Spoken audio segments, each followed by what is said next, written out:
wanita yang sangat malang nasibnya, dia terlaknat dan terancam masuk neraka. Padahal seorang wanita itu, Nabi sallallahu alaihi wasallam menghabarkan kepada kita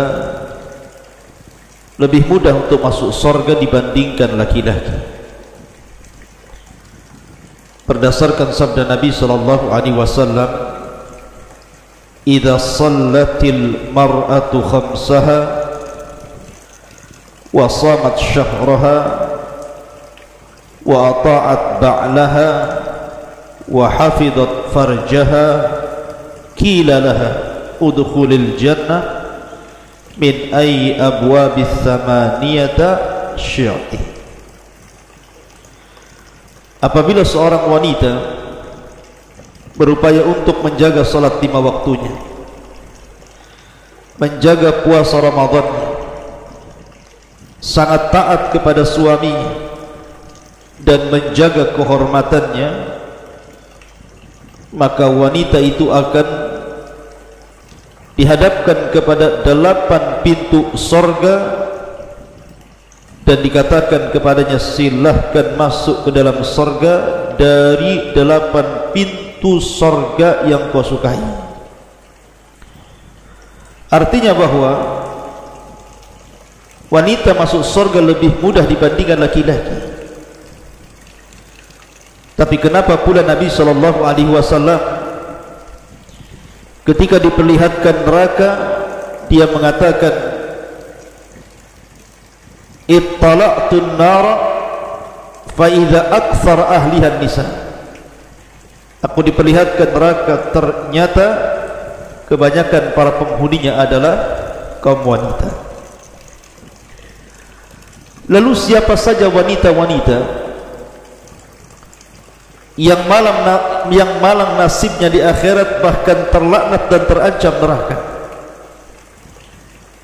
Ada 10 wanita yang disabdakan Nabi sallallahu alaihi wasallam. Siapa saja mereka? Yang pertama, al-mar'atul lati taghdhibu zawjuha, seorang wanita yang suaminya marah kepadanya. Dan itu berdasarkan hadis Abi Hurairah radhiyallahu anhu. Nabi sallallahu alaihi wasallam bersabda, "Idza da'a ar-rajulu imra'atahu ila firashihi fa'abat fabata ghadban 'alayha la'anatha al-mala'ikatu hatta tusbiha." Rawahul Bukhari. Apabila seorang suami memanggil istrinya untuk berhubungan suami istri, tiba-tiba kemudian wanita itu atau si istri itu menolak ajakan suaminya, sehingga suaminya marah, sehingga dia tertidur di atas kemarahannya, maka para malaikat akan melaknat wanita itu sampai di waktu subuh. Hadis ini dikeluarkan Imam Bukhari. Subhanallah. Jadi Allah subhanahu wa ta'ala ketika menciptakan malaikat, maka ada malaikat-malaikat itu yang bertugas dan ditugaskan Allah hanya untuk melaknat. Dan salah satu orang yang akan dilaknat para malaikat adalah wanita yang membuat emosi suaminya, yang membuat marah suaminya. Ini yang pertama. Yang kedua, nisaun kasiyatun ariyah,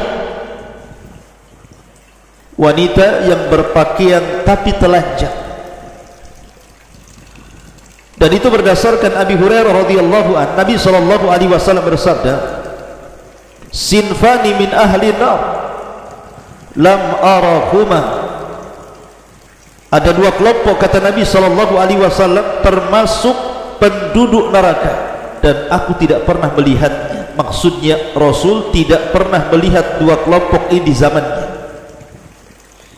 Salah satunya Nabi SAW menyebutkan kelompok ini wanisaun kasiyatun ariyatun mumilatun ma'ilatun ru'usuhunna ka'asnimatil bukhtil ma'ilati la yadkhulnal jannah wa la yajidna rihaha wa inna rihaha la tujadu min masirati kada wa kada. Rawahu Muslim. Seorang wanita yang berpakaian tapi telanjang, maknanya dia berpakaian tapi telanjang. Boleh jadi karena mungkin pakaiannya tidak sempurna, hanya mengandalkan kepada gaya dan mode, mengikuti gaya-gaya barat ataupun gaya-gaya orang-orang fasik, atau mungkin pakaiannya kurang tebal sehingga transparan, atau mungkin pakainya terlalu ketat sehingga membuat lengkukan-lengkukan tubuhnya. Itulah yang disebut nisaun kasiyat ariyah, yang berjalan melenggak-lenggok seperti punuk unta yang sedang bergoyang. Wanita ini tidak akan dimasukkan ke dalam sorga, bahkan tidak akan mendapatkan baunya sorga, padahal baunya sorga bisa tercapai dari jarak sekian ke sekian. Hadis ini dikeluarkan Imam Muslim. Ma'asyiral muslimin yang dimuliakan Allah Azza wa Jalla, di zaman Nabi SAW atau di zaman jahiliyah, ketika Allah Subhanahu wa taala berfirman wala tabarrujna tabarrujil jahiliyatil ula, janganlah kalian berdandan seperti dandanan jahiliyah. Seperti apa dandanan jahiliyah itu? Ada yang mengatakan bahwa dandanan jahiliyah itu karena mereka ketika memakai kerudung nampak rambut di depannya, kemudian nampak lehernya, kemudian menggunakan anting-anting di kaki ataupun gelang di kaki, sehingga kalau berjalan itu terdengar suaranya. Itulah tabarrujnya jahiliyah. Tapi di zaman sekarang bukan hanya sekedar membuka leher, membuka depan kepala, bahkan semua kepalanya terbuka, bahkan semua badannya terbuka. Na'udzubillah. Artinya wanita-wanita seperti ini lebih jahiliyah dibandingkan jahiliyah, dan itu hanya ada di zaman sekarang, tidak ada di zaman Nabi atau di zaman jahiliyah sekalipun. Dan wanita seperti ini terancam oleh neraka. Yang ketiga, al-mutasyabbihat minan nisa'i birrijal, wanita-wanita yang ingin menyerupai laki-laki. Dan itu disebutkan dalam riwayat Bukhari dari Abdullah ibn Abbas radhiyallahu anhuma, Nabi SAW bersabda, la'anallahu al-mutasyabbihina minar rijal bin nisa wal mutasyabbihati minan nisa'i birrijal. Semoga Allah melaknat laki-laki yang menyerupai perempuan ataupun perempuan yang menyerupai laki-laki. Lihat di zaman sekarang, pakaian wanita itu terkadang persis seperti laki-laki. Biasanya kalau perempuan itu kan identik pakai abaya, tidak ada lengkukan kakinya, betul-betul lurus pakaian dari atas sampai ke bawah. Tapi di zaman sekarang lihat, banyak wanita-wanita yang menggunakan levis, celana jeans, celana ketat, kaos laki-laki, bahkan dipotong rambutnya ala laki-laki, bahkan cara jalannya pun seperti laki-laki, cara bicaranya seperti laki-laki. Maka wanita-wanita seperti ini terlaknat, karena wanita ini punya tabiat kelembutan, rasa malu. Itulah tabiat wanita. Ma'asyiral muslimin yang dimuliakan Allah Azza wa Jalla. Kemudian yang keempat, an-nahi'ah, wanita-wanita yang suka niyaha. Apa itu niyaha? Niyaha itu artinya menolak takdir saat orang-orang yang dicintainya meninggal dunia. Boleh jadi ayahnya meninggal dunia, suaminya meninggal dunia, anaknya meninggal dunia, kemudian dia pun meraung-raung, mengguling-gulingkan badannya, merobek-robek pakaiannya, kemudian berteriak-teriak, menangis kencang, menolak takdir. Itulah naihah. Nabi SAW bersabda, laisa minna man latamal khudud wa syaqqal juyub wa da'a bida'wal jahiliyah, rawahul Bukhari. Bukan termasuk umatku, kata Rasul, orang yang memukul-mukul pipi, merobek-robek pakaian ataupun pesak ataupun berteriak-teriak ala jahiliyah saat ada musibah yang menimpahnya. Maka niyahah itu tidak dibolehkan, haram hukumnya, karena akan mempengaruhi si mayat, karena akan diazab si mayat itu karena niyahahnya atau tangisan ratapannya orang yang hidup. Makanya dahulu ketika Ummu Sulaim meninggal, putranya Abu Talha namanya Abu Umair yang masih kecil, keluarganya menangis. Maka kata Ummu Sulaim mengatakan, keluarlah kalian, kalau kalian tetap menangis, keluar kalian dari rumah ini. Masyarul muslimin yang dimuliakan Allah Azza wa Jalla. Kemudian yang nomor 5, al-mar'atu al-mubalaghatu fil haddah. Seorang wanita yang sangat keras hati, seorang wanita yang susah memaafkan suaminya, seorang wanita yang kasar, seorang wanita yang justru dia ingin memegang tampuk kekuasaan rumah tangga, seorang wanita yang egois, seorang wanita yang ingin menang sendiri, seorang wanita yang mengajak bertengkar dengan suaminya. Maka seorang wanita seperti ini juga terancam. Masyarul muslimin yang dimuliakan Allah Azza wa Jalla, bahkan terlaknat. Makanya kenapa Nabi SAW mengatakan, apabila seorang suami dan istri bertengkar, harusnya seorang wanita tidak harus melihat salah siapa, dirinya atau suaminya, tapi wanita yang salihah dan wanita penghuni surga, dia ambil tangan suaminya dan mengatakan, wahai suamiku, maafkan diriku, aku tidak bisa memejamkan mataku sampai kau memaafkan diriku. Jadilah wanita lembut.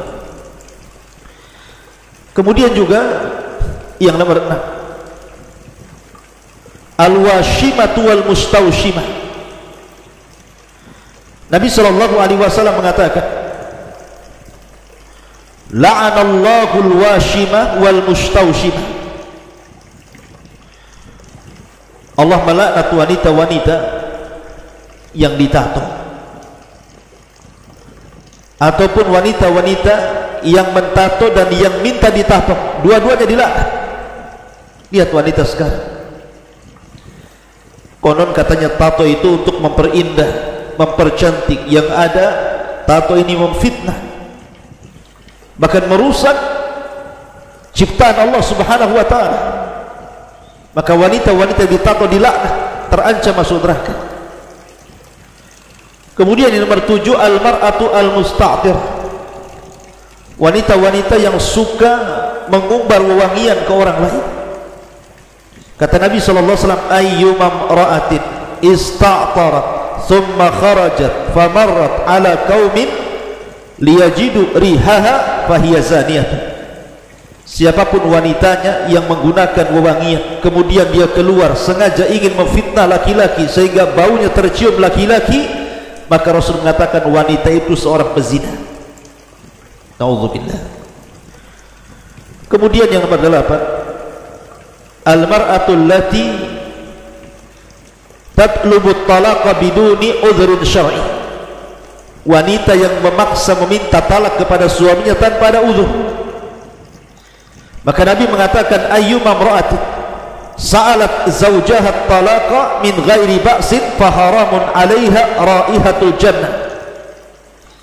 siapapun wanita yang meminta kepada suaminya untuk diceraikan tanpa ada alasan, maka haram padanya bau surga. Apa alasan? Apakah hanya alasan dunia Anda minta cerai? Ketika suami Anda berada di atas dunia, kerja layak, gaji pantas, Anda senang bersamanya. Ketika Allah uji kemudian dengan menganggur dan dia sudah berusaha untuk bekerja tetapi Allah belum beri kesempatan untuk bekerja, tiba-tiba Anda kemudian meminta cerai. Ma'asyiral muslimin yang dimuliakan Allah Subhanahu wa ta'ala, atau alasan yang lain yang bukan alasan syar'i. Kemudian yang nomor 10, yang nomor 9, seorang wanita yang menghena rambutnya dengan warna hitam. Nabi SAW mengatakan, rubahlah uban kalian tetapi jauhi warna hitam. Boleh kita merubah uban-uban yang sudah menumbuh, tapi jauhi warna hitam. Tapi di zaman sekarang, ma'asyiral muslimin yang dimuliakan Allah Subhanahu wa ta'ala, lihat wanita-wanita di zaman sekarang, karena ingin tampil muda, dia pun berani melanggar syariat Allah Azza wa Jalla dan Rasulnya dengan cara mewarnai rambutnya dengan rambut yang hitam. Padahal ini sangat diharamkan dalam Islam. Anda boleh mewarnai dengan warna lain, tapi jangan warna hitam. Kemudian juga yang terakhir, yang nomor 10, wanita-wanita al-muhallalalah, artinya wanita-wanita yang dicerai oleh suaminya talak 3, otomatis tidak bisa kembali kepada suami yang pertama, dia harus menikah lagi. Tetapi ada wanita-wanita yang kemudian berpura-pura menikah dengan orang lain hanya 1 hari 2 hari kemudian cerai, kemudian ingin kembali kepada suami yang pertama. Maka wanita seperti ini terlaknat, tidak boleh. Kalau dia menikah lagi, ya harus betul-betul menikah menjadi seorang istri. Jangan mencari-cari supaya dia diceraikan dan bisa kembali kepada suaminya yang lama. Tetapi hiduplah seperti layaknya seorang istri, sampai boleh jadi Allah takdirkan kemudian bercerai karena sebuah alasan, Anda boleh balik kepada suaminya. Tapi kalau Anda kemudian menikah dengan suami yang kedua, kemudian membuat gara-gara supaya cepat dicerai dan bisa kembali kepada suami Anda, maka tidak boleh, haram hukumnya.